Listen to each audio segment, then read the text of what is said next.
The concept of cultural imperialism, particularly in its early stages, centers around the idea that powerful, industrialized Western nations have the ability to shape global culture, norms, and values by exporting their media products to poorer, developing nations. Scholars who researched this phenomenon initially concentrated on the role of nation-states, viewing them as primary agents in this cultural exchange.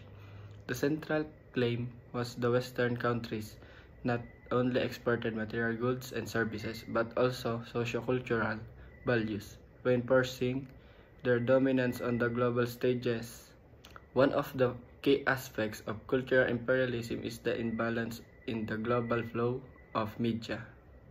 Western nations, particularly the United States and Europe, dominated the production and export of news, and entertainment, and advertising, leading to an overwhelming presence of Western cultural products in the global marketplace.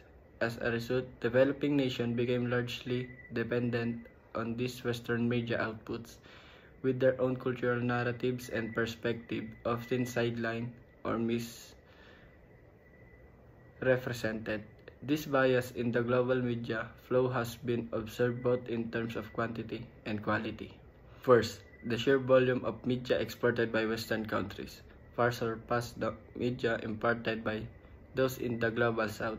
The imbalance in media distribution meant that audiences in developing countries were primarily exposed to Western stories, ideas, and ideologies, further perpetuating the cultural dominance of Western nations. Second, the quality of the coverage provided the developing nation was often superficial, stereotypical, or downright prejudicial.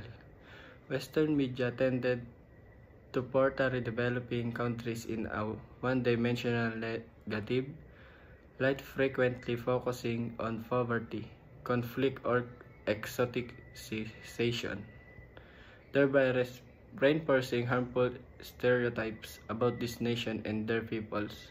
This process of cultural imposition was not simply about spreading entertainment.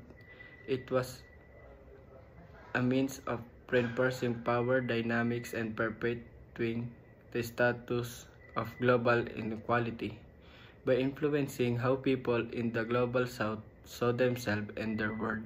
Western nations could assess control over global narratives and promote values that align with their political, economic, and ideological interests.